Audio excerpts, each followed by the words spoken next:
옛날 어느 산골 마을에 첩첩산중 깊은 골짜기 사이로 맑은 물이 흐르고 사시사철 바람 소리가 그치지 않는 평화로운 마을이 하나 자리 잡고 있었습니다. 이 마을은 워낙 산세가 험하고 외부와 왕래가 드문 탓에 마을 사람들은 서로 숟가락 개수까지 훤히 알 정도로 가깝게 지내며 소박하게 살아가고 있었습니다. 해가 지면 산짐승 우는 소리가 들려오고 아침이면 안개가 자욱하게 피어오르는 이곳에서 사람들은 땅을 일구고 나무를 하며 정직한 땀방울을 흘렸습니다. 마을 어귀에는 수백 년 된 느티나무가 서 있어 마을의 수호신처럼 든든하게 버티고 있었고 그 아래 평상은 마을 사람들의 사랑방이자 세상 돌아가는 이야기를 나누는 유일한 장소였습니다. 이 마을에서도 가장 부지런하고 심지가 굳기로 소문난 총각이 있었으니 그의 이름은 석진이었습니다. 석진은 어려서 아버지를 여의고 홀어머니를 모시며 가난한 살림을 꾸려나가고 있었는데 비록 가진 논밭이 넓지는 않았으나 누구보다 성실하게 일하여 마을 어른들의 칭찬이 자자했습니다. 새벽닭이 울기도 전에 일어나 소에게 여물을 주고 해가 서산을 넘어가 어둑어둑해질 때까지 밭에서 허리를 펴지 않는 그의 모습은 마을 처녀들의 마음을 설레게 하기에 충분했습니다.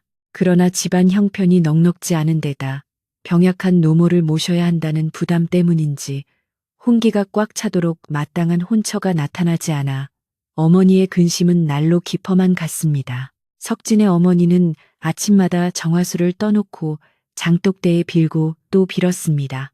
제발 죽기 전에 아들이 참 한 짝을 만나 가정을 이루고 손자들의 재롱을 보는 것이 소원이라며 천지신명께 간절히 기도했습니다. 어머니의 굽은 등과 거칠어진 손마디를 볼 때마다 석진의 마음도 편치 않았으나 인연이라는 것이 억지로 맺으려 한다고 되는 일이 아니기에 그저 묵묵히 일만 할 뿐이었습니다. 그러던 어느 늦가을 찬바람이 문풍지를 울리던 날에 고개 넘어 다른 마을에서 중매쟁이 할멈이 석진의 집을 찾아왔습니다. 평소 수다스럽고 쾌활하던 중매쟁이였지만 그날따라 왠지 모르게 말끝을 흐리며 곤란한 기색을 비치니 석진과 어머니는 의아함을 감출 수 없었습니다. 중매쟁이가 어렵게 꺼낸 혼담의 상대는 고개 넘어 있는 몰락한 양반 가문의 딸 연하라는 처녀였습니다. 뼈대 있는 가문의 여식이라 예의범절이 바르고 인물 또한 고와서 보는 사람마다 넋을 잃을 정도라는 칭찬이 먼저 나왔습니다. 석진의 어머니는 양반집 규수가 우리 같은 상민 집안에 시집을 오겠냐며 반신반의하면서도 며느리를 볼 수 있다는 희망의 눈을 반짝였습니다. 하지만 중매쟁이는 한참 뜸을 들이다가 처녀에게 한 가지 흠이 있다는 사실을 털어놓았습니다. 그것은 바로 연하 아가씨가 어릴 적 열병을 앓은 뒤로 정신이 온전치 못하여 셈을 할 줄도 모르고 말도 어눌한 바보라는 소문이었습니다. 그 말을 들은 방 안에는 무거운 침묵이 내려앉았고 밖에서 부는 바람 소리만 더욱 크게 들려왔습니다. 어머니의 얼굴에 서렸던 화색은 순식간에 사라졌고 깊은 한숨이 그 자리를 채웠습니다. 아무리 집안이 가난하고 급하다 해도 뻔히 알면서 바보 며느리를 들일 수는 없는 노릇이었습니다. 집안의 대소사를 챙기고 살림을 꾸려나가는 것은 온전히 안주인의 몫인데 사리 분별도 못하는 사람에게 곳간 열쇠를 맡길 수는 없었기 때문입니다. 중매쟁이는 쩔쩔매며 그래도 처녀가 심성은 착하고 순하니 데려다 가르치면 되지 않겠냐고 설득했지만 어머니는 고개를 저으며 눈물을 훔쳤습니다. 그러나 석진의 생각은 조금 달랐습니다. 그는 밤새 뒤척이며 잠을 이루지 못하고 고민에 잠겼습니다. 어머니는 날이 갈수록 기력이 쇠해지시는데 자신이 언제까지나 혼자 지낼 수는 없다는 현실적인 문제가 가슴을 짓눌렀습니다. 게다가 몰락한 양반가에서 딸을 가난한 농사꾼에게 시집 보내려 할 때는 그만한 절박한 사정이 있을 것이고 비록 모자란다고 해도 사람이라면 정을 나누며 살 수 있지 않을까 하는 연민도 생겼습니다. 석진은 다음날 아침 퉁퉁 부은 눈으로 앉아 계신 어머니 앞에 무릎을 꿇고 조용히 말씀드렸습니다. 자신이 그 처녀와 혼인하겠노라고, 부족한 점은 자신이 채워주며 살겠노라고 말입니다. 어머니는 펄쩍 뛰며 반대했지만 아들의 굳은 결심을 꺾을 수는 없었습니다. 석진은 어머니의 손을 잡고 겉모습이나 능력이 중요한 것이 아니라 부부가 서로 의지하고 아끼는 마음이 중요하다고 설득했습니다. 결국 어머니도 아들의 고집과 효심에 못 이겨 허락을 하셨고 마을에는 곧 석진이 고개 넘어 바보 처녀와 혼인한다는 소문이 바람을 타고 퍼져나갔습니다. 사람들은 우물가에 모여 수군거렸습니다. 그 멀쩡하고 성실한 석진이 어쩌다 그런 선택을 했는지. 집신도 짝이 있다지만 이건 너무한 것이 아니냐며 혀를 차는 이들이 대부분이었습니다. 어떤 이들은 석진의 효심을 칭찬하면서도 앞날을 걱정했고 또 어떤 이들은 그저 흥미로운 이야깃거리로 삼아 낄낄거렸습니다. 개울가에서 빨래하던 안악들은 방망이질을 멈추고 글쎄 그 처녀가 나이는 찼는데 5살 아이 지능이라지 뭔가 밥이나 제대로 할 줄 알겠어? 라며 걱정 섞인 험담을 늘어놓았습니다. 사랑방에 모인 남정네들도 술잔을 기울이며 석진이가 참 딱하게 되었네. 농사일하기도 바쁜데 집안에 큰 아기를 하나 더 키우게 생겼어 라며 안타까워했습니다. 석진은 마을 사람들의 이런 시선과 수군거림을 모르는 바 아니었으나 내색하지 않고 묵묵히 혼례 준비를 서둘렀습니다. 혼례 날짜가 다가올수록 석진의 집은 분주해졌지만 여느 잔치집처럼 왁자지껄하고 흥겨운 분위기는 아니었습니다. 마치 피할 수 없는 운명을 받아들이는 사람들처럼 비장함마저 감돌았습니다. 석진은 낡은 지붕을 고치고 방문 풍지를 새로 바르며 신부를 맞이할 채비를 했습니다. 비록 넉넉지 않은 살림이지만 새 식구가 될 아내에게 누추한 모습을 보이고 싶지 않은 마음에서였습니다. 그는 마당에 자풀을 뽑으며 마음속의 잡념도 함께 뽑아내려 애썼습니다. 바보라도 좋다. 그저 마음만 착하면 된다. 그는 스스로에게 수없이 되뇌며 불안한 마음을 다잡았습니다. 한편 고개 넘어 신부 집의 사정도 궁금하지 않을 수 없었습니다. 중매쟁이가 다녀온 뒤 전해준 말에 따르면 신부의 집은 기와장이 깨지고 담장이 무너져 내린 그야말로 폐가에 가까운 모습이라 했습니다. 신부의 아버지는 글만 읽던 선비라 세상 물정에 어두워 가산을 탕진했고 지금은 병석에 누워 딸의 앞날만을 걱정하고 있다는 것이었습니다. 신부 연화는 하루 종일 방구석에 앉아 멍하니 허공만 바라보거나 흙장난을 하며 시간을 보낸다고 했습니다. 그 이야기를 들은 석진의 가슴은 다시금 답답해졌지만 이제 와서 물릴 수도 없는 노릇이었습니다. 드디어 함이 들어가는 날이 되었지만 마을 청년들이 시끌벅적하게 함을 팔러 다니는 풍경은 볼 수 없었습니다. 석진은 친구 몇 명에게 부탁하여 조용히 함을 보내기로 했습니다. 굳이 요란하게 떠들어 마을 사람들의 입방아에 다시 오르내리고 싶지 않았기 때문입니다. 함을 지고 가는 친구들의 뒷모습을 보며 석진의 어머니는 부엌 한 구석에서 눈물을 훔쳤습니다. 남들처럼 번듯하게 며느리를 맞이하지 못하는 서름과 아들이 짊어질 무거운 짐에 대한 미안함이 뒤섞인 눈물이었습니다. 가을바람이 마당을 쓸고 지나가며 마른 낙엽들을 굴렸고 그 소리가 마치 어머니의 한숨 소리처럼 들렸습니다. 신부 집에 도착한 함진아비들은 돌아와서 묘한 표정을 지으며 석진에게 말을 전했습니다. 신부가 얼굴은 참으로 고운데 눈동자에 초점이 없고 사람이 앞에 있어도 본체만 체하더라는 것이었습니다. 심지어 함을 받는 자리에서도 희죽희죽 웃기만 하여 신부 아버지가 민망해 고개를 들지 못했다는 이야기도 덧붙였습니다. 친구들은 석진의 어깨를 두드리며 힘내라, 자네 복이라 생각해야지 어쩌겠나. 라며 위로인지 동정인지 모를 말을 남기고 돌아갔습니다. 석진은 씁쓸한 표정으로 술 한 잔을 들이켜며 복잡한 심경을 달랬습니다. 혼례를 며칠 앞두고 마을의 짓궂은 사내들이 석진에게 농을 걸어오기도 했습니다. 이복의 석진이 색시가 셈을 못한다니 자네가 쌀가마니를 빼돌려도 모르겠구먼. 아주 편하고 좋겠어. 라며 비아냥거리는 소리에 석진은 주먹을 꽉 쥐었지만 화를 내어 일을 크게 만들고 싶지 않아 억지로 웃어넘겼습니다. 그럴수록 그의 마음속에는 오기가 생겼습니다. 남들이 뭐라 하든 내가 보란 듯이 잘 살면 그만이라는 생각이 들었습니다. 그는 더욱 일에 매진하며 잡생각을 없애려 노력했고 밤이면 호롱불 아래서 혼례에 쓸 물건들을 하나하나 정성껏 손질했습니다. 드디어 혼례 전날 밤이 되었습니다. 달빛은 휘영청 밝아 마당을 대낮처럼 비추고 있었지만 석진의 집은 쥐 죽은 듯 고요했습니다. 내일이면 평생을 함께할 반려자를 맞이하는 날인데 설렘보다는 걱정과 두려움이 앞서는 것은 어쩔 수 없었습니다.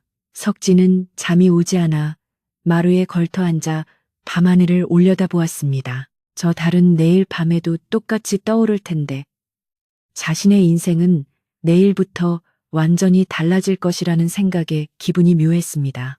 그때 뒤뜰에서 바스락거리는 소리가 들리더니 옆집에 사는 노파가 담장 너머로 고개를 내밀었습니다. 평소 석진을 아들처럼 아껴주던 이웃집 할머니였습니다. 할머니는 잠 못 이루는 석진을 보며 혀를 차더니 낮은 목소리로 말을 건넸습니다. 석진아, 너무 걱정 말거라. 옛말에 겉보란이라고 겉만 보고 속을 어찌 알겠느냐. 모자란 듯 보여도 제 짝은 다 하늘이 점지해주는 법이다.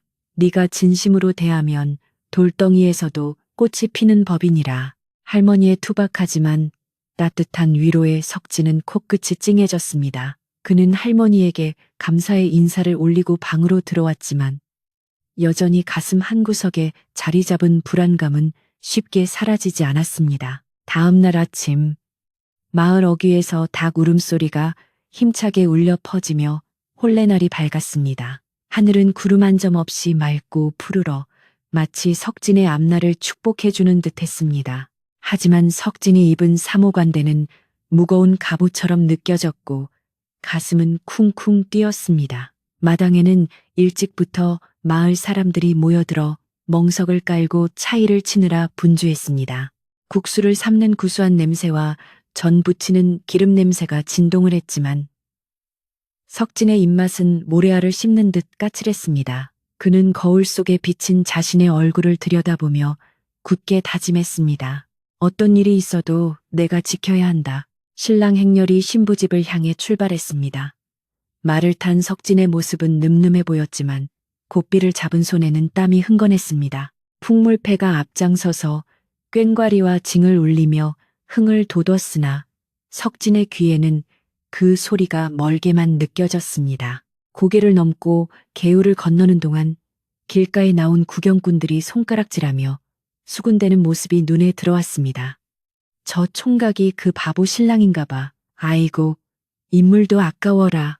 이런 소리들이 비수처럼 날아와 꽂혔지만 석진은 앞만 보고 걸었습니다. 이제 돌이킬 수 없는 길, 그 끝에 무엇이 기다리고 있든 당당히 마주하리라 마음 먹었습니다. 신부마을에 도착하자 그곳 분위기 또한 별반 다르지 않았습니다. 다 쓰러져가는 기와집 앞마당에는 듬성듬성 하객들이 모여 있었지만 신부 측 친척들은 대부분 고개를 숙이고 있거나 민망한 표정을 짓고 있었습니다. 몰락한 가문의 초라한 혼례식은 보는 이로 하여금 쓸쓸함을 자아냈습니다. 석진이 말에서 내려 대문 안으로 들어서자 안채 쪽에서 신부가 나오기를 기다리는 순간이 찾아왔습니다. 잠시 후 수모의 부축을 받으며 신부 연화가 모습을 드러냈습니다. 붉은 화롯을 입고 족두리를 쓴 그녀의 모습은 눈부시게 아름다웠으나 고개를 푹 숙인 채 걸음걸이가 위태로워 보였습니다. 가까이서 본 신부의 얼굴은 소문대로 절세가인이었습니다. 하얀 피부에 앵두 같은 입술, 가지런한 눈썹은 한 폭의 그림 같았습니다. 그러나 그녀의 눈빛은 초점 없이 흐리멍덩했고 입가에는 알 수 없는 미소가 걸려 있어 보는 사람을 불안하게 만들었습니다. 혼례청에 마주선 두 사람, 석진은 신부의 눈을 바라보려 애썼지만 그녀는 시선을 허공에 둔 채 몸을 비비꼬거나 소매 끝을 만지작거릴 뿐이었습니다. 하객들 사이에서는 정말 모자라는 게 맞나 봐 라는 탄식이 터져 나왔고 석진의 가슴은 천근만근 무거워졌습니다. 혼례 절차가 진행되는 동안에도 신부는 엉뚱한 행동을 하여 사람들을 놀라게 했습니다. 절을 해야 할 타이밍에 가만히 서 있거나 술잔을 받을 때 손을 떨며 술을 쏟기도 했습니다. 그때마다 수모가 옆에서 챙겨주며 진땀을 뺐지만 신부의 기이한 행동은 계속되었습니다. 석진은 당황스러웠지만 꾹 참고 침착하게 예식을 이끌어 나갔습니다. 신부의 손을 잡았을 때 그녀의 손이 얼음장처럼 차갑다는 것을 느꼈습니다. 그리고 아주 잠깐 그녀의 손이 석진의 손을 꽉 움켜쥐는 듯한 느낌을 받았는데 그것이 실수인지 의도인지 알 수 없었습니다. 우여곡절 끝에 혼례식이 끝나고 신부를 가마에 태워 집으로 돌아오는 길이 시작되었습니다. 돌아오는 길은 갈 때보다 더욱 멀고 험하게 느껴졌습니다. 가마 안에서는 가끔 킥킥거리는 웃음소리나 혼자 중얼거리는 소리가 들려와 가마꾼들을 긴장하게 만들었습니다. 마을 어귀에 다다르자 온 동네 사람들이 신부를 구경하러 몰려 나왔습니다. 마치 서커스 구경이라도 난 듯 호기심 어린 눈빛들이 가마를 향해 쏟아졌습니다. 석진은 그 시선들로부터 아내를 보호하고 싶은 본능적인 책임감을 느꼈습니다. 집 마당에 들어서자 잔치 준비로 시끌벅적했습니다. 하지만 그 소란스러움 속에는 환영의 박수보다는 짙게진 호기심이 더 크게 자리하고 있었습니다. 가마 문이 열리고 신부가 발을 내딛는 순간 모든 사람들의 시선이 그 발끝에 집중되었습니다. 과연 소문난 바보 신부가 어떤 모습을 보여줄지 모두가 숨을 죽이고 지켜보는 가운데 연화는 가마에서 내리며 비틀거렸고 쓰고 있던 족두리가 비스듬히 기울어졌습니다. 사람들은 그 모습을 보고 웅성거리기 시작했고 석진의 어머니는 참아 보지 못하겠다는 듯 고개를 돌렸습니다. 이때 친척들 틈에서 유난히 눈을 번뜩이며 이 광경을 지켜보는 한 여인이 있었으니 바로 석진의 숙모였습니다.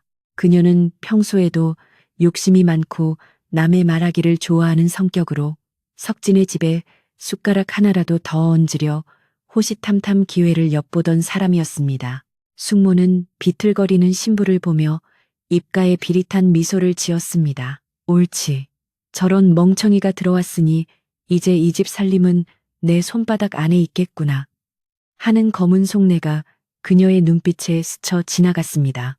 바보 신부의 등장으로 마을은 들썩였고 석진의 앞날에는 먹구름이 잔뜩 낀 듯 했습니다. 하지만 이것이 단순한 불행의 시작인지 아니면 아무도 예상치 못한 반전의 서막인지는 아무도 알지 못했습니다. 마당에는 멍석이 깔리고 왁자지껄한 잔치 분위기가 무르익었지만 정작 혼례의 주인공인 석진의 집에는 묘한 긴장감이 감돌고 있었습니다. 동네 안악들은 부뚜막에서 떡을 찌고 국수를 삶아 나르느라 분주했고 평상에 둘러앉은 남정네들은 막걸리 잔을 기울이며 벌개진 얼굴로 큰 소리를 쳐댔습니다. 그러나 이 소란스러움 속에서도 사람들의 눈과 귀는 온통 마루에 앉아있는 신부 연화에게 쏠려 있었습니다. 족두리를 쓰고 고개를 푹 숙인 연화는 마치 세상 일에는 아무런 관심이 없다는 듯 멍하니 손가락만 꼼지락거리고 있었고 가끔씩 터져 나오는 이유 없는 웃음소리가 잔칫집의 흥겨움에 찬물을 끼얹곤 했습니다. 석진은 하객들에게 술을 따르면서도 온 신경이 신부에게 가 있어 술이 잔을 넘쳐 흐르는 줄도 모르고 당황하기 일쑤였습니다. 드디어 신부가 시어머니에게 첫 절을 올리는 패백 시간이 다가오자 마당에 모인 사람들은 숨을 죽이고 지켜보았습니다. 수모가 옆에서 부축하며 절하는 법을 일러주었지만 연화는 멀뚱히 서 있다가 엉덩방아를 텄는가 하면 절을 하다 말고 벌떡 일어나 시어머니의 얼굴을 빤히 쳐다보기도 했습니다. 그 모습에 여기저기서 쿡쿡거리는 웃음소리가 새어나왔고 석진의 어머니는 민망함에 얼굴이 불그락푸르락해져서 고개를 들지 못했습니다. 평생을 정직하고 반듯하게 살아온 어머니에게 며느리의 모자란 행동은 가슴을 후벼 파는 듯한 아픔이었습니다. 하객들 사이에서는 저런 며느리를 데리고 어찌 살림을 꾸리겠나 하는 걱정과 비웃음이 섞인 수군거림이 파도처럼 번져나갔습니다. 이때 사람들 틈을 비집고 유난히 목소리가 큰 여인이 등장했으니 바로 옆마을에 사는 석진의 오촌 당숙모였습니다. 그녀는 평소에도 남의 집 일에 감나라 배나라 참견하기를 좋아하고 특히 이 집의 재산에 은근히 눈독을 들이고 있던 인물이었습니다. 숙모는 화려한 비단 옷을 입고 요란하게 등장하여 마치 자신이 이 집의 안주인이라도 된 양 행세하기 시작했습니다. 그녀는 쭈뼛거리는 신부를 위아래로 훑어보더니 혀를 끌끌 차며 큰 소리로 말했습니다. 아이고, 형님도 참 딱하십니다. 며느리 꼴을 보니 밥숟가락이나 제대로 챙길지 모르겠네요. 이래서야 원 집안 꼴이 말이 아니겠습니다.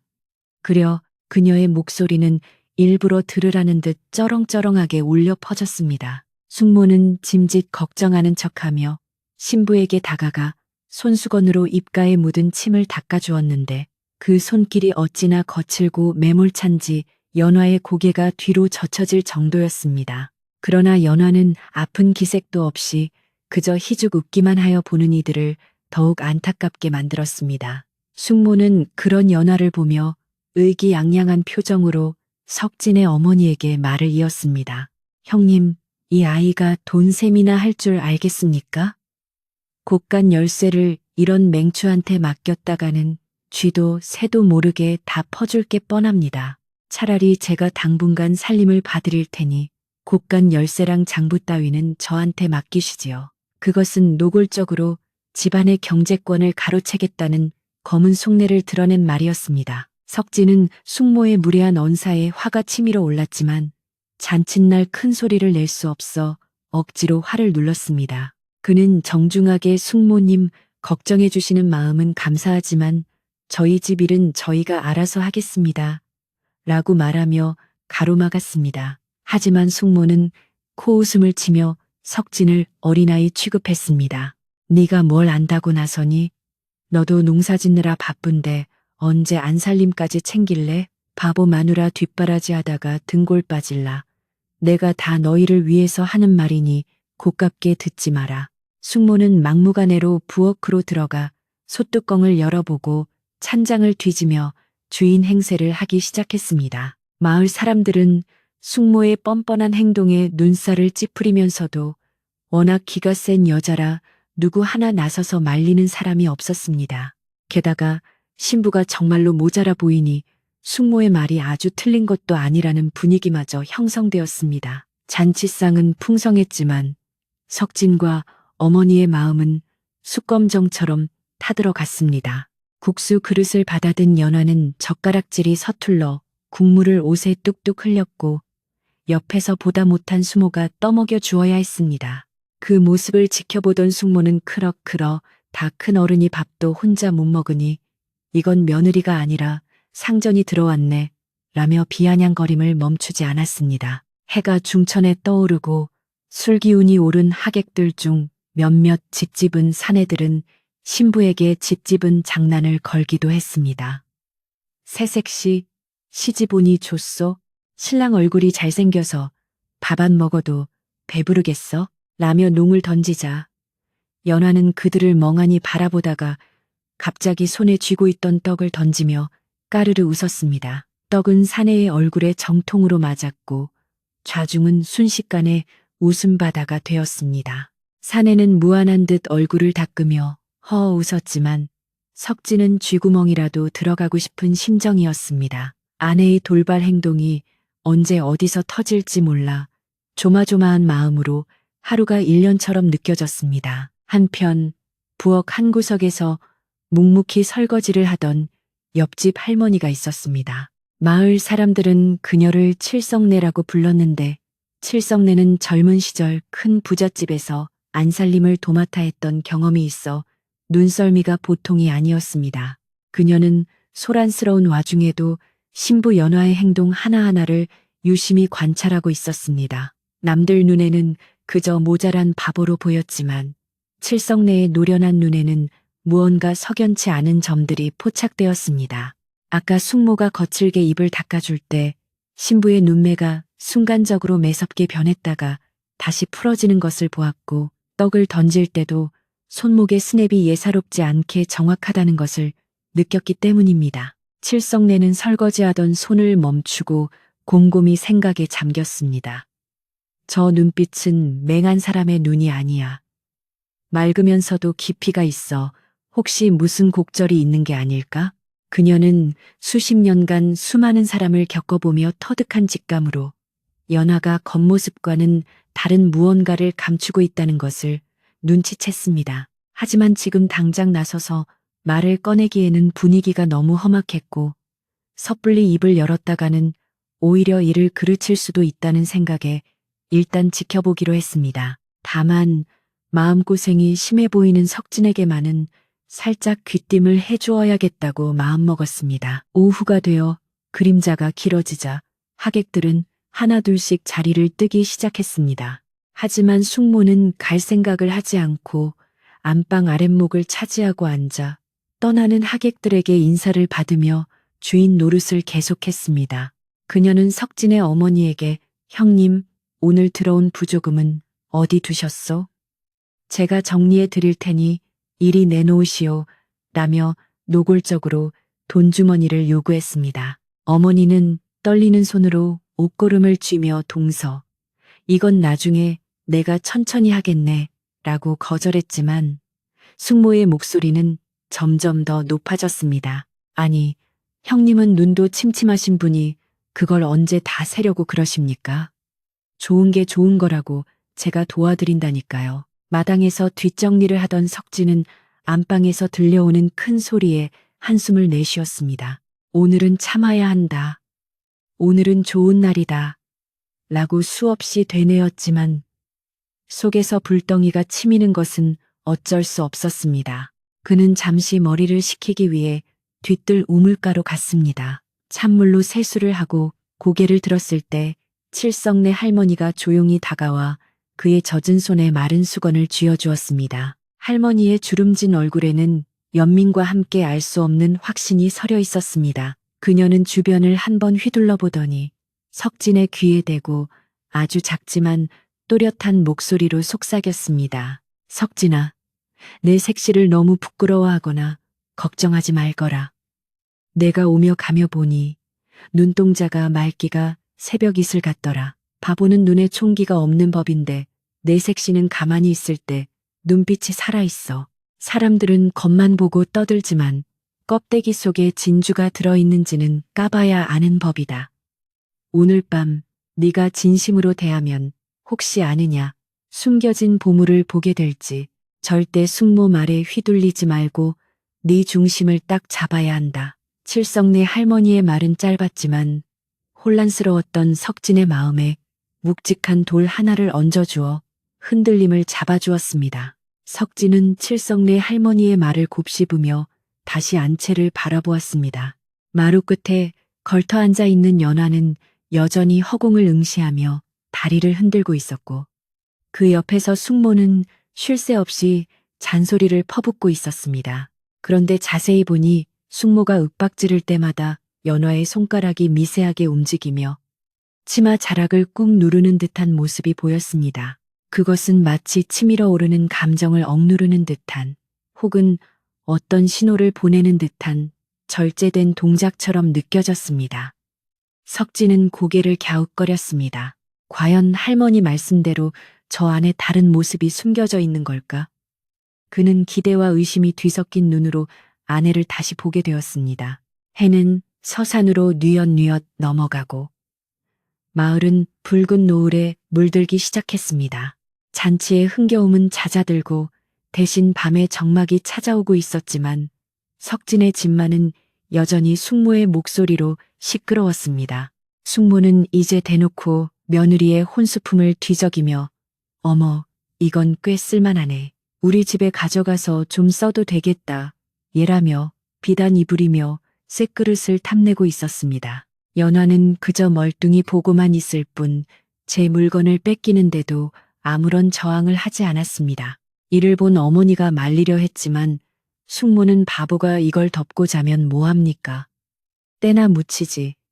라며 뻔뻔하게 대꾸했습니다. 이때 마당을 정리하던 마을 청년들이 돌아가며 석진에게 인사를 건넸습니다.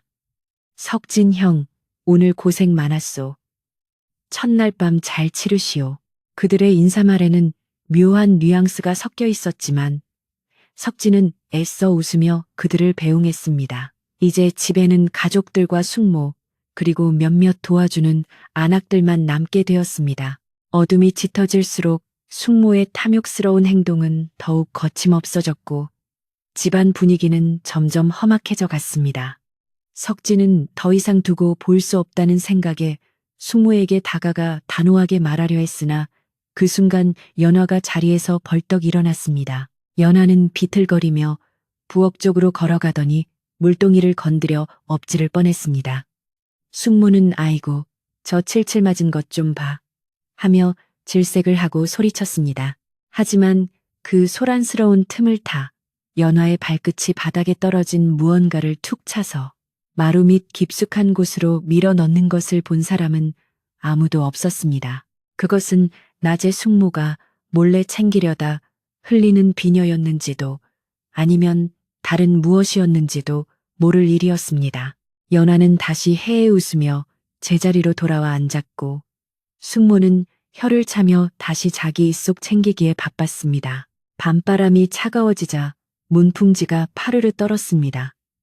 이제 곧 신방을 차리고 첫날 밤을 맞이해야 할 시간이 다가오고 있었습니다. 마을의 관습대로라면 신방 엿보기를 하러 동네 처녀 총각들이 몰려올 테지만 바보 신부의 첫날 밤을 궁금해하는 사람은 많지 않아 오히려 다행이라는 생각이 들었습니다. 그러나 집안에 떡하니 버티고 앉아 갈 생각을 않는 숙모라는 불청객이 문제였습니다. 그녀는 내가 오늘 밤 여기서 자면서 불침번을 서야겠다. 저 며느리가 밤에 발작이라도 일으키면 어쩌냐 라며 핑계를 댔지만 실제로는 밤새 집안을 뒤져 돈 될 만한 것을 찾으려는 심산이 분명했습니다. 석진의 어머니는 지친 기색이 역력하여 방으로 들어가셨고 마당에는 정적만이 감돌았습니다. 석진은 신방 문고리를 잡고 깊은 숨을 들이마셨습니다. 문 너머에는 세상 사람들이 손가락질하는 바보 아내가 기다리고 있습니다.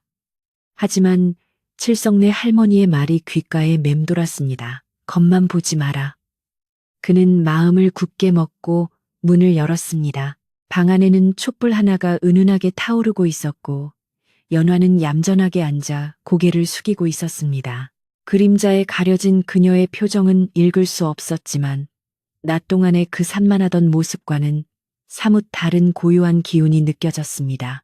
밖에서는 여전히 숙모가 덜그럭거리는 소리가 들려와 신경을 긁었지만 이제 이 방 안에는 오직 두 사람뿐이었습니다.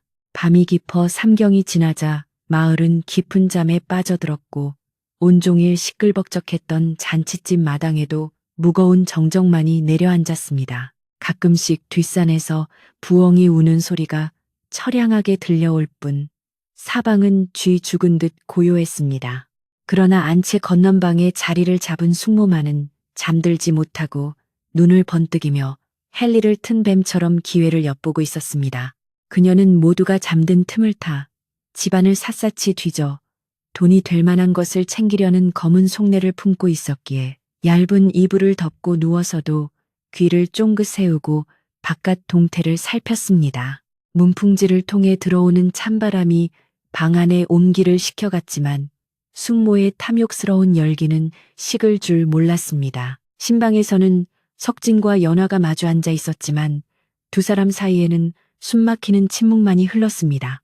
석진은 타오르는 촛불만 멍하니 바라보며 복잡한 심경을 다스리고 있었고 연화는 여전히 고개를 숙인 채 무릎 위에 손을 얹고 미동도 하지 않았습니다.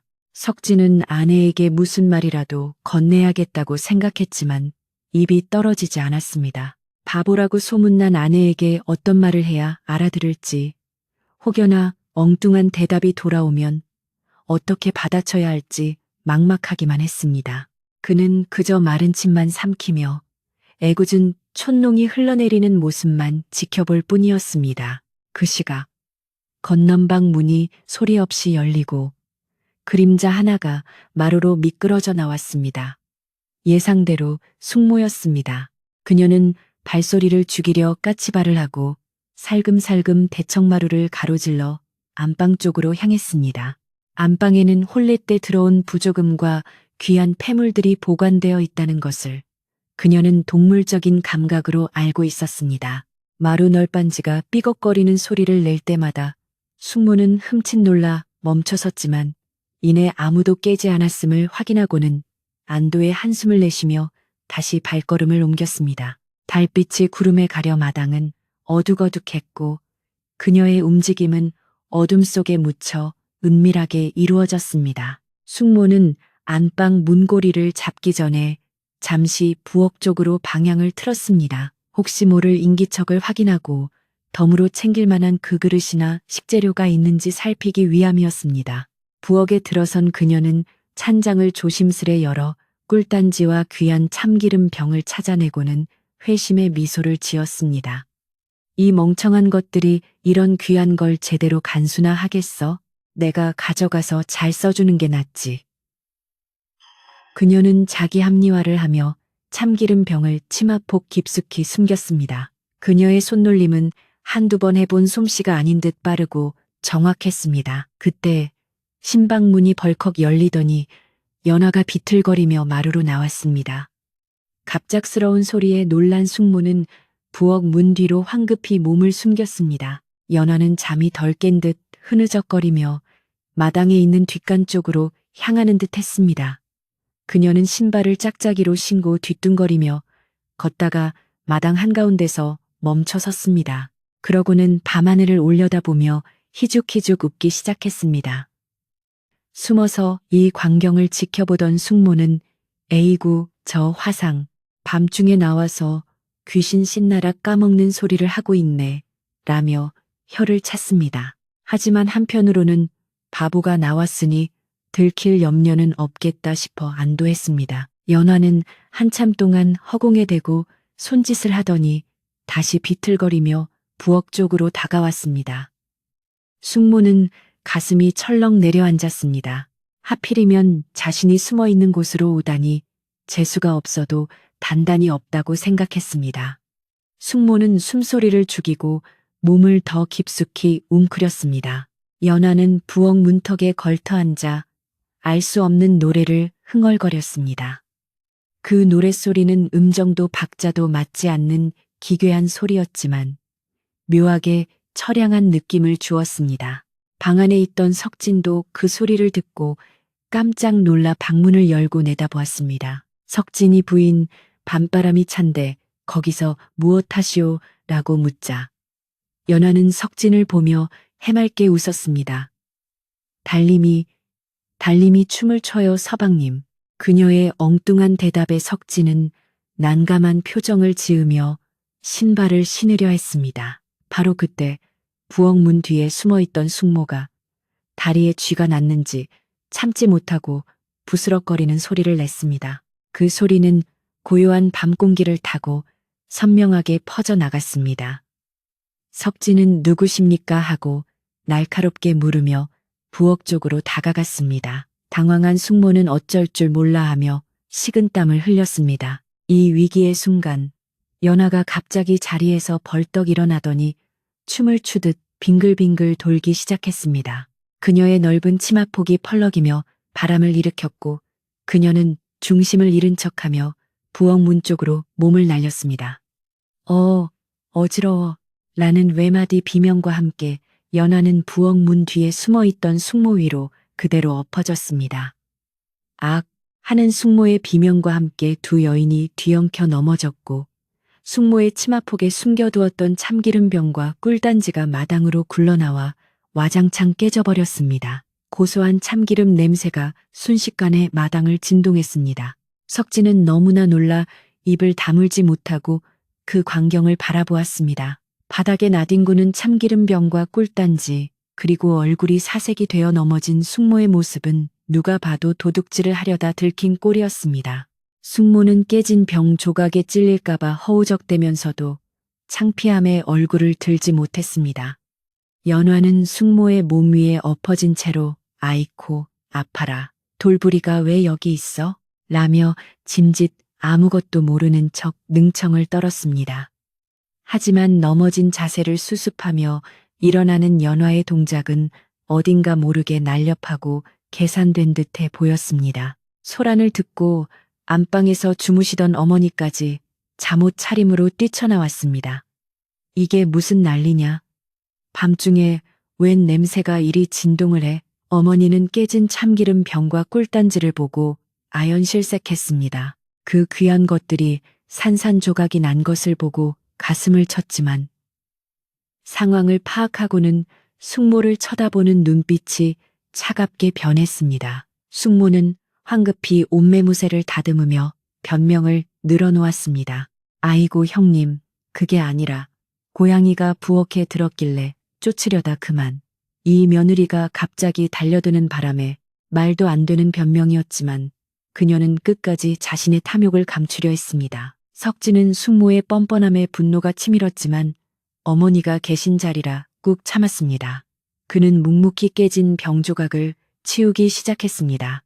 연하는 옆에서 빗자루를 들고 돕는 척 하다가 슬그머니 석진의 손등을 톡 건드렸습니다. 석진이 고개를 들어 연화를 보았을 때 그녀는 아주 짧은 순간 윙크를 하듯 한쪽 눈을 깜빡였습니다. 그 눈빛에는 제가 다 알아서 처리했으니 걱정 마세요라는 듯한 장난기와 함께 명석함이 서려 있었습니다. 석진은 자신의 눈을 의심했습니다. 방금 본 것이 환각인가 싶어 고개를 저었지만 연하는 다시 멍한 표정으로 돌아가 흥얼거리고 있었습니다. 상황이 정리되고 숙모는 도망치듯 건넌방으로 들어갔습니다. 창피함과 분함에 몸을 떨며 이불을 뒤집어 썼을 것입니다. 어머니는 새색시가 들어오니 별일이 다 있구나. 애캔했다 치자 라며 혀를 차고 들어가셨습니다. 다시 신방으로 돌아온 석진과 연화. 방 안의 공기는 아까보다 더욱 무거워졌지만 그 질감은 사뭇 달랐습니다. 석진은 방금 전 마당에서 있었던 일이 단순한 우연이 아니라는 강한 의심을 품게 되었습니다. 아내가 숙모가 숨어있는 정확한 위치로 넘어진 점, 그리고 넘어지면서 숙모의 품에 있던 물건들이 쏟아지게 만든 각도, 결정적으로 그 찰나의 눈빛이 그의 뇌리를 떠나지 않았습니다. 석진은 조심스럽게 입을 열었습니다. 부인, 다친 데는 없소? 연화는 고개를 저으며 숙모님이 푹신했어요. 라고 엉뚱한 대답을 했습니다. 하지만 그 목소리 끝에는 미세한 웃음기가 배어 있었습니다. 석진은 아내의 얼굴을 뚫어지게 쳐다보며 그녀가 쓰고 있는 바보라는 가면 뒤에 숨겨진 진짜 얼굴을 보려고 애썼습니다. 연화는 그런 석진의 시선을 피하지 않고 가만히 받아냈습니다. 촛불이 흔들리며 그녀의 얼굴에 그림자를 드리웠다 거두었다를 반복했고 그럴 때마다 그녀의 표정은 천진난만함과 냉철함 사이를 오가는 듯했습니다. 부인, 혹시? 석진이 무언가 물으려다 멈췄습니다. 지금 물어본들 그녀가 솔직하게 대답할 리 없다는 생각이 들었기 때문입니다. 대신 그는 다른 질문을 던졌습니다. 숙모님이 왜 거기 계셨는지 아시오? 연화는 손가락으로 입술을 가리키며 쉿, 도둑고양이, 야옹 하고 고양이 흉내를 냈습니다. 그 모습이 우스꽝스러우면서도 뼈가 있는 말이라 석진은 등골이 서늘해지는 것을 느꼈습니다. 그녀는 숙모가 도둑질을 하려 했다는 것을 정확히 알고 있었고 그것을 도둑고양이라는 말로 빗대어 표현한 것이 분명했습니다. 석진의 가슴 속에서는 놀라움과 함께 희망이 피어오르기 시작했습니다. 만약 내 아내가 바보가 아니라면, 만약 이 모든 것이 그녀의 연기라면, 하지만 왜 그래야만 했을까? 멀쩡한 처녀가 왜 바보 행세를 하며 살아야 했는지에 대한 의문이 꼬리에 꼬리를 물었습니다. 그는 혼란스러운 마음을 가라앉히려 찬물을 한 모금 마셨습니다. 연화는 그런 석진을 보며 묘한 미소를 지은 채 이불자락을 꼼지락거리며 무언가를 기다리는 눈치였습니다. 마치 이 연극의 다음 막을 준비하는 배우처럼 그녀는 긴장하지도 서두르지도 않았습니다. 밖에서는 바람이 거세지며 문풍지를 더욱 요란하게 흔들어댔습니다. 그 소리가 마치 다가올 폭풍전야의 전조처럼 느껴졌습니다. 석진은 이제 결단을 내려야 할 시간임을 직감했습니다. 첫날 밤 신랑과 신부가 마주한 이 자리에서 서로의 진심을 확인하지 않고는 잠들 수 없었습니다. 그는 떨리는 손으로 촛대를 잡았습니다. 부인, 이제 밤이 깊었으니 촛불을 끄겠소. 그것은 단순한 취침 신호가 아니라 그녀의 진짜 모습을 어둠 속에서라도 확인하고 싶은 그의 간절한 바람이 담긴 말이었습니다. 연하는 고개를 끄덕이며 조용히 대답했습니다. 네, 서방님, 불을 끄면 더 잘 보일지도 몰라요. 그녀의 대답은 충격적이었습니다. 바보가 할 수 있는 말이 아니었습니다. 불을 끄면 더 잘 보인다는 말은 겉모습에 가려진 진실을 보라는 뜻처럼 들렸습니다. 석진의 심장은 쿵쾅거리며 요동쳤습니다. 그는 확신했습니다. 내 앞에 이 여인은 결코 바보가 아니다. 아니, 오히려 나보다 훨씬 더 깊고 지혜로운 사람일지도 모른다는 전율이 온몸을 감쌌습니다. 석진이 후 하고 촛불을 불어 끄자 방 안은 순식간에 칠흑 같은 어둠에 잠겼습니다. 시각이 차단되자 청각과 촉각이 예민해졌습니다. 어둠 속에서 연화의 옷자락 스치는 소리가 들렸고 그녀의 숨소리가 한결 차분하고 고르게 바뀌는 것이 느껴졌습니다. 잠시 후 어둠을 가르고 들려온 목소리는 낮에 들었던 어눌하고 어린아이 같은 목소리가 아니었습니다.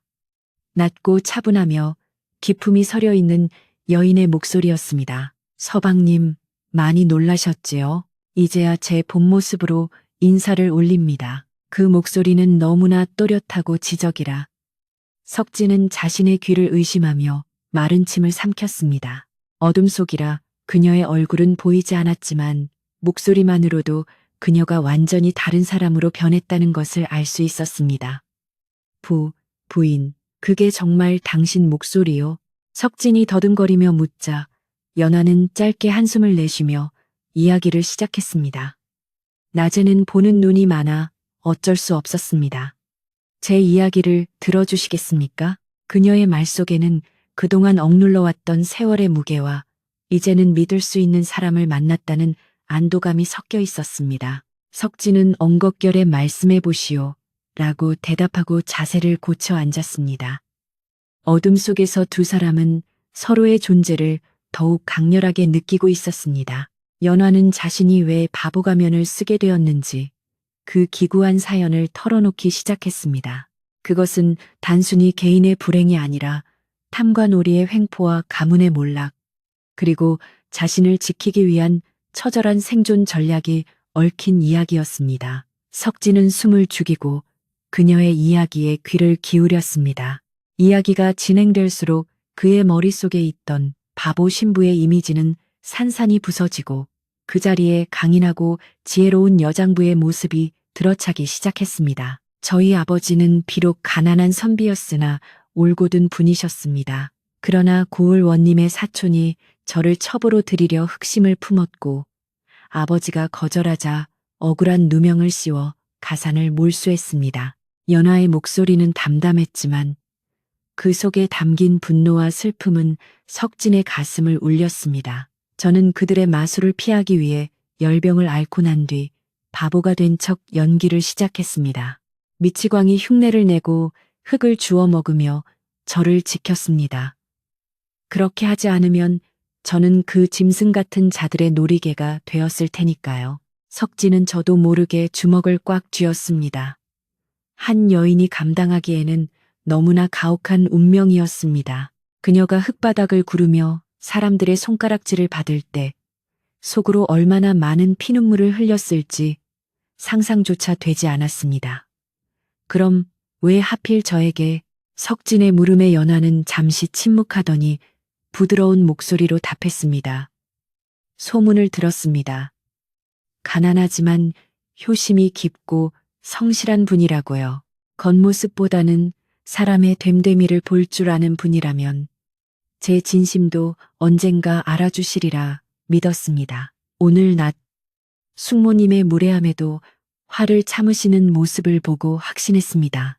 제가 낭군님은 제대로 찾았구나 하고요. 그녀의 말 한마디 한마디가 석진의 가슴에 따뜻한 불씨를 지폈습니다. 자신이 베푼 작은 인내와 배려가 그녀에게는 큰 믿음이 되었다는 사실에 가슴이 벅차올랐습니다.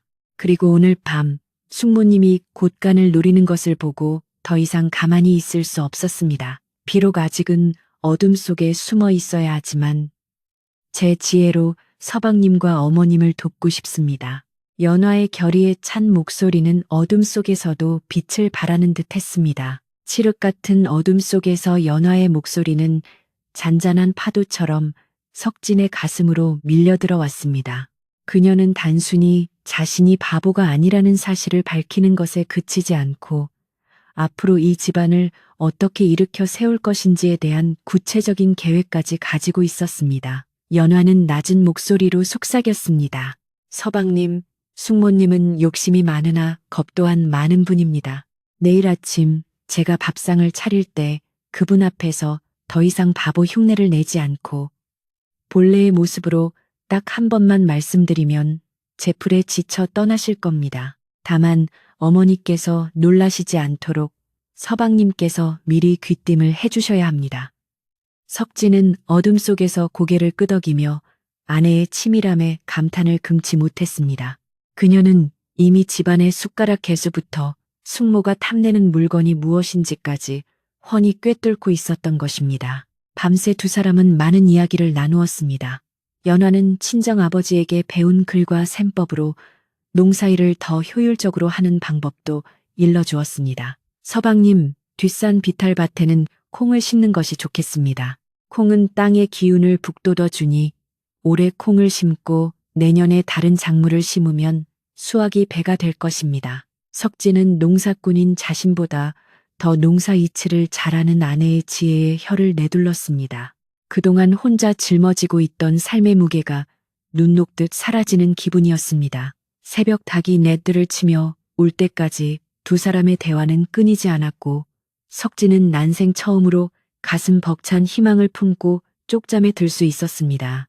이튿날 아침 창호지 문 너머로 푸르스름한 새벽빛이 스며들기 시작했습니다. 석진이 눈을 떴을 때 연화는 이미 자리에서 일어나고 없었습니다. 밖에서는 도마지라는 소리와 장작 타는 소리가 경쾌하게 들려왔습니다. 평소 같으면 어머니가 힘겹게 아침을 준비하실 시간이었지만 오늘은 달랐습니다. 석진은 서둘러 옷을 입고 밖으로 나갔습니다. 부엌에서는 구수한 된장찌개 냄새와 갓 지은 밥 냄새가 피어올라 마당을 가득 채우고 있었습니다. 어제까지만 해도 그릇을 깨고 국물을 흘리던 바보 신부의 모습은 온데간데 없고 앞치마를 두른 연화의 뒷모습은 능숙하기 그지없었습니다. 어머니는 부엌 문 앞에서 입을 다물지 못한 채 서 계셨습니다. 며느리가 혹여나 부엌을 난장판으로 만들까 걱정되어 나오셨던 어머니는 정갈하게 차려지는 아침상을 보고 자신의 눈을 의심하고 계셨습니다. 연화는 솥뚜껑을 열고 김이 모락모락 나는 밥을 푸다가 어머니를 발견하고는 단정하게 고개를 숙여 인사했습니다. 어머님, 안녕히 주무셨습니까? 진지가 다 되어가니 잠시만 기다려 주십시오.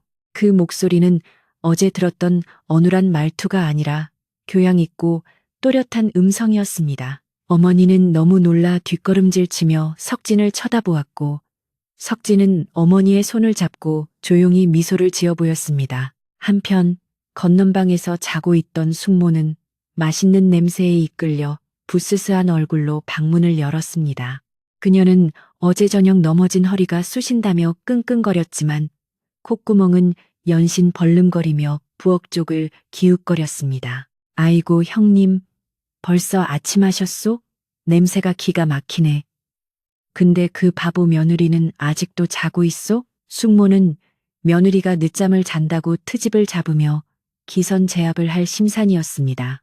그녀는 헛기침을 크게 하며 마루로 나와 앉아 자신이 마치 이 집의 상전이라도 된 양거드름을 피웠습니다. 그때 연화가 소반에 아침상을 차려들고 부엌에서 나왔습니다. 소반 위에는 윤기가 흐르는 하얀 쌀밥과 맑은 국, 그리고 정갈하게 담긴 나물 반찬들이 놓여 있었습니다. 숙모는 며느리가 밥상을 들고 나오는 것을 보고 깜짝 놀랐습니다.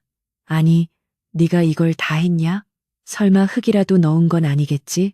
숙모는 의심스런 눈초리로 반찬을 뒤적거리며 비아냥거렸습니다.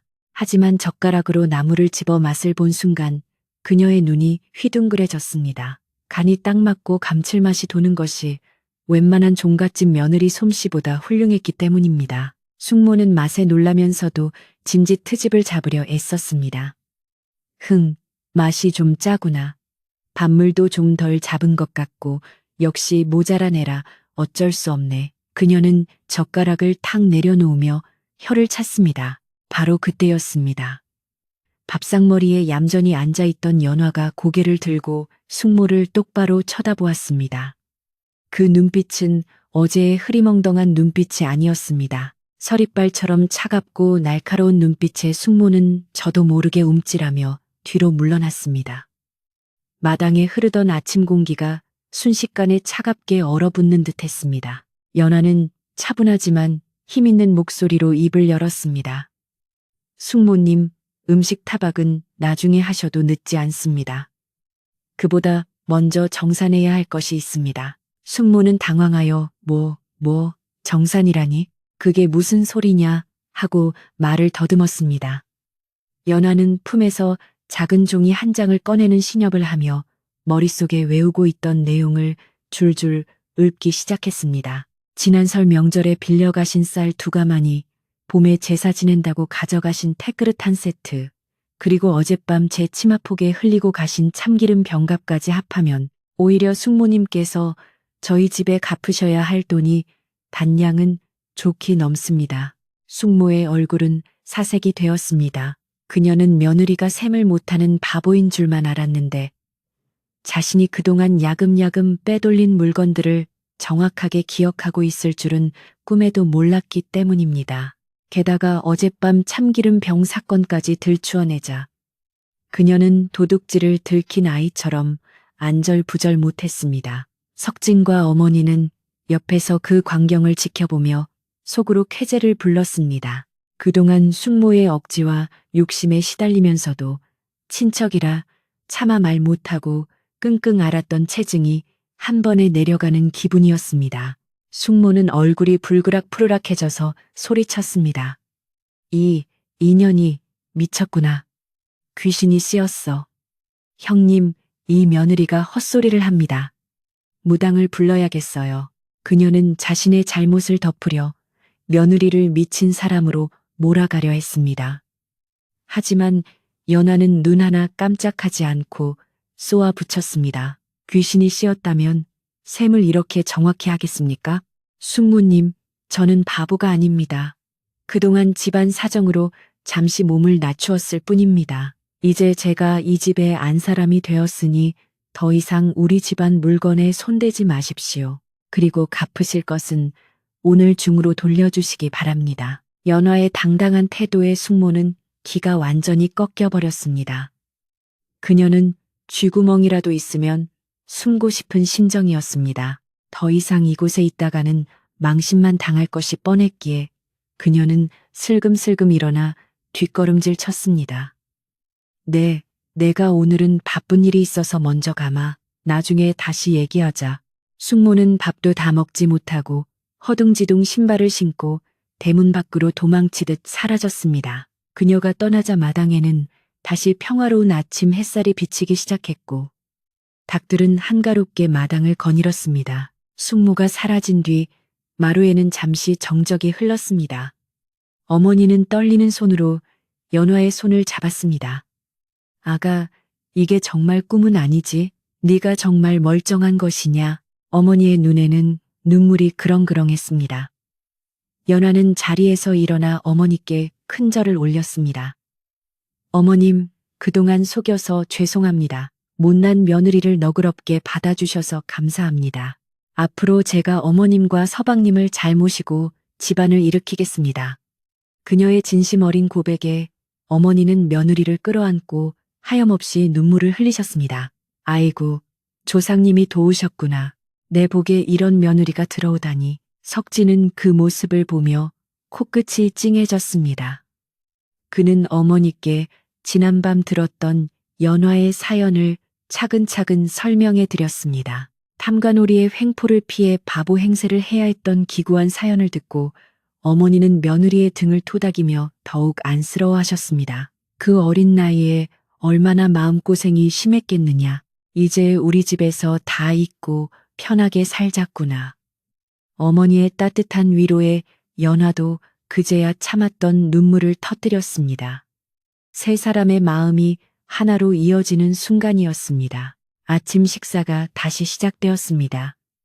식은 밥과 국이었지만 세상 그 어떤 진수성찬보다 맛있었습니다. 어머니는 밥 한 숟가락을 드시고는 내 평생 이렇게 맛있는 밥은 처음이다라며 연신 감탄하셨습니다. 석진도 아내가 차려준 밥을 먹으며 힘이 솟는 것을 느꼈습니다. 밥상머리에서 연화는 앞으로의 집안 살림 계획을 하나씩 풀어놓았습니다. 어머님 국간의 묵은 쌀은 쥐가 다니지 않도록 항아리에 옮겨 담고 마당 한 구석에는 텃밭을 일궈 채소를 심겠습니다. 그리고 서방님께서 하시는 집신 삶는 일도 제가 거들면 장날에 내다 팔 수 있을 겁니다. 그녀의 계획은 구체적이고 실속이 있었습니다. 석진은 아내의 말대로만 하면 금방이라도 부자가 될 것 같은 기분이 들었습니다. 무엇보다 아내의 눈빛이 생기로 반짝이는 것을 보는 것만으로도 행복했습니다. 밥을 먹고 난 후 연화는 곧바로 팔을 걷어붙이고 집안 대청소를 시작했습니다. 먼지 쌓인 장독대를 닦고 찢어진 창호지를 새로 바르고 마당에 자풀을 뽑았습니다. 그녀의 손길이 닿는 곳마다 집안은 몰라보게 환해졌고 죽어가던 집안의 기운이 되살아나는 듯했습니다. 마을 사람들은 숙모가 혼비백산하여 도망가는 모습을 보고 의아해했습니다. 우물가에 모인 안악들은 아니, 그 드센 석진이 숙모가 왜 저렇게 꽁무니를 빼고 도망가나, 어젯밤에 무슨 사달이라도 났나 하며 수군거렸습니다. 개울가에서 빨래하던 칠성네 할머니는 그 소리를 듣고 빙그레 웃었습니다. 내 그럴 줄 알았지. 겉보란이라니까. 그 집 며느리가 보통 내기가 아니야. 할머니는 혼자만 알고 있는 비밀을 간직한 채 의미심장한 미소를 지으며 방망이질을 계속했습니다. 오후가 되자 석진은 지게를 지고 산으로 나무를 하러 갔습니다. 발걸음이 예전보다 훨씬 가벼웠습니다. 등 뒤에서 불어오는 바람이 마치 자신을 응원해 주는 것 같았습니다. 그는 산에 올라가서도 아내 생각에 웃음이 실실 새어 나왔습니다. 집에 가면 현명한 아내가 기다리고 있다. 그 사실 하나만으로도 고된 노동이 즐거움으로 변했습니다.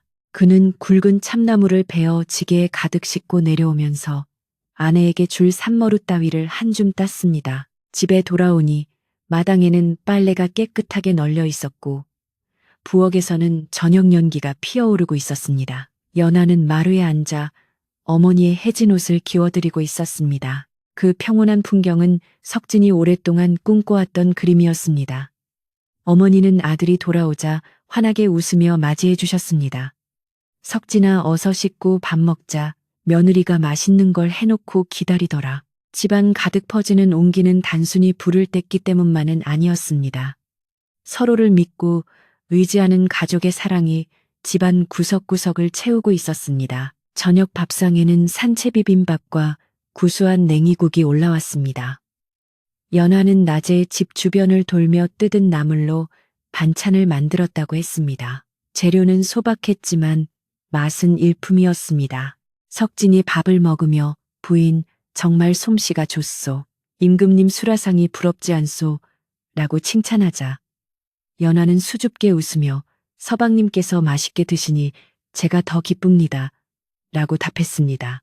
두 사람의 눈빛이 마주치자 그 사이에는 말로 다 할 수 없는 깊은 신뢰와 애정이 오갔습니다. 촛불 아래 비친 두 사람의 그림자가 하나로 겹쳐지며 밤은 깊어갔습니다. 이날 이후로 석진의 집은 완전히 달라졌습니다. 연하는 낮에는 집안일을 빈틈없이 처리하고 밤에는 석진에게 글을 가르쳐 주기도 했습니다. 그녀의 명석함은 집안 살림뿐만 아니라 마을 사람들과의 관계에서도 빛을 발했습니다. 이웃집에서 분쟁이 생기거나 어려운 일이 있으면 사람들은 알게 모르게 연하의 지혜를 구하게 되었습니다. 처음에는 바보라고 손가락질하던 사람들도 점차 그녀의 진면목을 알아보고 존경의 눈빛을 보내기 시작했습니다. 하지만 아직 마을 전체에 그녀의 지혜가 완전히 알려진 것은 아니었습니다. 어느 날 마을 이장님이 골치 아픈 문제를 안고 석진의 집을 찾아왔습니다. 관아에서 내려온 부당한 세금 문제로 마을 전체가 시름에 잠겨 있었는데 아무도 해결책을 찾지 못해 전전긍긍하고 있었던 것입니다. 이장님은 지푸라기라도 잡는 심정으로 가장 성실한 석진에게 상의하러 왔지만 옆에서 듣고 있던 연하가 조용히 입을 열었습니다. 이장님, 그 문제는 이렇게 해결하면 어떨까요? 그녀가 내놓은 해결책은 너무나 기발하고 명쾌하여 이장님은 무릎을 탁 치며 감탄했습니다. 과연 그녀의 지혜가 마을의 위기까지 구해낼 수 있을지 새로운 바람이 불어오고 있었습니다. 이장님은 연하가 일러준 비책을 가슴에 품고 관아로 향했습니다. 연하의 지혜는 단순했습니다. 관아에서 부과한 세금은 토지 대장에 기록된 면적을 기준으로 한 것이었으나 사실 그 땅의 절반은 지난 장마로 유실되어 경작할 수 없는 자갈밭이 되었다는 점을 지적하라는 것이었습니다. 또한 관례상 흉년이 든 해에는 구휼미를 풀지언정 세금을 가중하지 않는다는 국법의 조항을 들어 원님의 체면을 세워주면서도 실리를 챙기는 탄원서를 써준 것입니다. 그를 모르는 줄 알았던 며느리가 붓을 들어 일필휘지로써 내려간 탄원서는 문장이 유려하고 논리가 정연하여 보는 이로 하여금 감탄을 금치 못하게 만들었습니다. 이장님은 떨리는 마음으로 원님 앞에 나아가 그 글을 올렸고 결과는 마을 사람들의 예상을 뛰어넘는 대성공이었습니다. 며칠 뒤 관아에서 방이 붙었습니다. 마을의 사정을 참작하여 올해 세금을 절반으로 감면하고 오히려 굶주린 백성을 위해 쌀을 푼다는 내용이었습니다. 마을은 축제 분위기가 되었고 사람들은 이 기적 같은 일을 만들어낸 장본인이 바로 석진의 바보 아내라는 사실에 경악을 금치 못했습니다. 세상에 그댁 며느리가 보통 내기가 아니라더니 제갈공명 뺨치는 지혜를 가졌구먼. 우물가에 모인 안악들은 이제 비웃음이 아닌 경외심 가득한 눈빛으로 석진의 집을 바라보았습니다. 연화에 대한 소문은 바보에서 하늘이 내린 복덩이로 순식간에 뒤바뀌었고 사람들은 앞다퉈 석진의 집으로 찾아와 고마움을 표시했습니다. 어떤 이는 산에서 캔 귀한 더덕을 가져오고 어떤 이는 갓 낳은 달걀 한 꾸러미를 들고 와서 지난날의 무례를 사과했습니다. 석진이 자네, 우리가 사람 보는 눈이 없어서 큰 실수를 했네. 자네 색시가 우리 마을의 은인이야. 마을 어른들이 고개를 숙이자 석진은 몸둘 바를 몰라 하면서도 가슴 한구석이 벅차오르는 뿌듯함을 느꼈습니다. 연하는 그럴 때마다 마루 끝에 나서지 않고 부엌에서 조용히 차를 내오며 겸손한 모습을 보였습니다. 그녀는 자신이 나서서 공치사를 듣기보다는 남편인 석진을 추켜 세우고 시어머니를 공경하는 태도로 마을 사람들의 마음을 더욱 깊이 사로잡았습니다. 계절은 어느덧 가을의 문턱을 넘어 깊어가고 있었습니다. 연하의 조언대로 콩을 심었던 비탈밭은 예년보다 훨씬 풍성한 수확을 거두었습니다. 누렇게 익은 콩꼬투리가 터질 듯 영그럽고 마당에는 타작하는 도리깨 소리가 경쾌하게 울려 퍼졌습니다. 석진은 땀을 뻘뻘 흘리면서도 힘든 줄을 몰랐습니다. 곳간에는 쌀가마니가 차곡차곡 쌓여갔고 어머니의 주름진 얼굴에는 웃음꽃이 피어났습니다. 가난하고 칙칙했던 집안은 이제 마을에서 가장 활기차고 윤택한 집으로 변모해 있었습니다. 담장 너머로 넘어가는 감나무 가지에는 붉은 홍씨가 주렁주렁 매달려 풍요로움을 더했습니다. 이 소식은 고개 너머에 사는 숙모의 귀에도 들어갔습니다. 숙모는 배가 아파서 견딜 수가 없었습니다. 그 바보가 세금을 감면받게 했다고? 농사가 대풍이라고? 말도 안 돼. 뭔가 요술을 부린 게 틀림없어. 그녀는 믿을 수 없다는 듯 투덜거리며 몰래 석진의 집 근처를 배회했습니다. 훔쳐본 석진의 집 마당에는 곡식이 산더미처럼 쌓여 있었고 며느리 연화는 하인도 없이 그 많은 일을 척척 해내며 집안을 호령하고 있었습니다. 숙모는 그 모습을 보고 자신의 초라한 처지와 비교되어 질투심에 몸을 떨었지만 감히 대문 안으로 들어설 용기는 나지 않았습니다. 지난번 당한 망신과 연화의 서슬퍼런 눈빛이 떠올랐기 때문입니다. 그러던 어느 날 연화는 마당에서 콩을 고르다 담장 너머로 빼꼼히 고개를 내민 숙모와 눈이 마주쳤습니다. 숙모는 화들짝 놀라 도망치려 했지만 연화는 부드러운 목소리로 숙모를 불렀습니다. 숙모님, 거기 계신 거 다 압니다. 이왕 오셨으니 들어오셔서 떡이라도 드시고 가세요. 그 목소리에는 조롱이나 비난이 섞여 있지 않았습니다. 숙모는 쭈뼛거리며 대문 안으로 들어왔습니다. 연화는 갓 쪄낸 시루떡과 식혜를 한 상 차려내왔습니다. 지난번 일은 다 잊으십시오. 다 한 집안 식구끼리 잘 살자고 그런 것 아니겠습니까? 가져가서 드시라고 쌀도 한 말 담아뒀습니다. 숙모는 떡을 받아들고 목이 메었습니다. 자신이 그토록 무시하고 괴롭혔던 조카 며느리가 오히려 자신에게 관용을 베푸는 모습에 쥐구멍이라도 찾고 싶은 부끄러움을 느꼈습니다. 연화의 행동은 적을 만들지 않고 감화시키는 진정한 지혜였습니다. 숙모는 눈물을 훔치며 내가 정말 미안하다.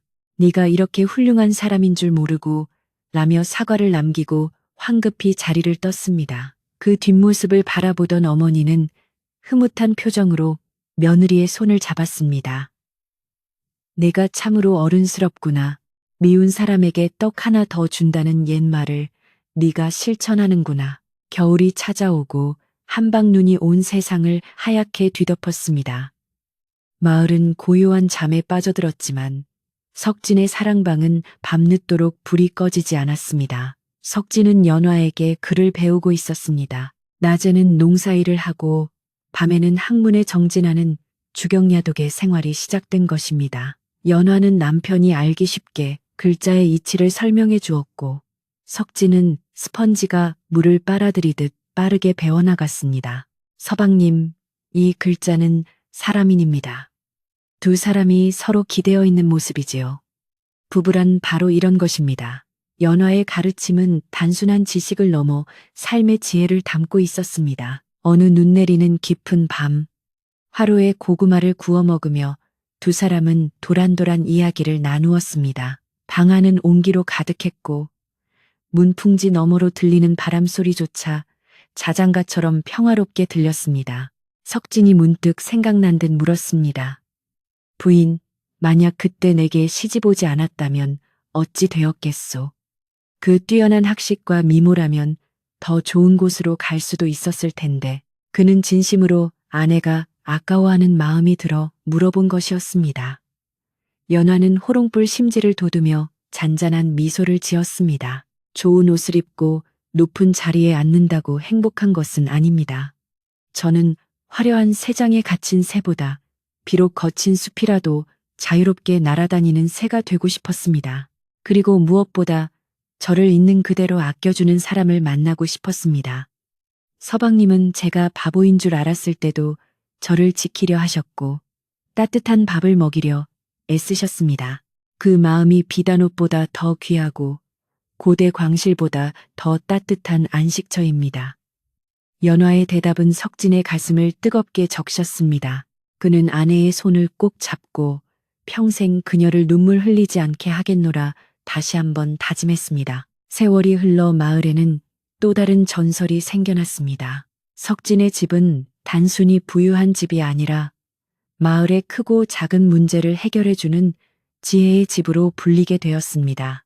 사람들은 어려운 일이 생기면 관아보다 먼저 석진의 집을 찾았고 석진과 연화는 언제나 따뜻한 밥 한 끼와 함께 현명한 해답을 내어주었습니다.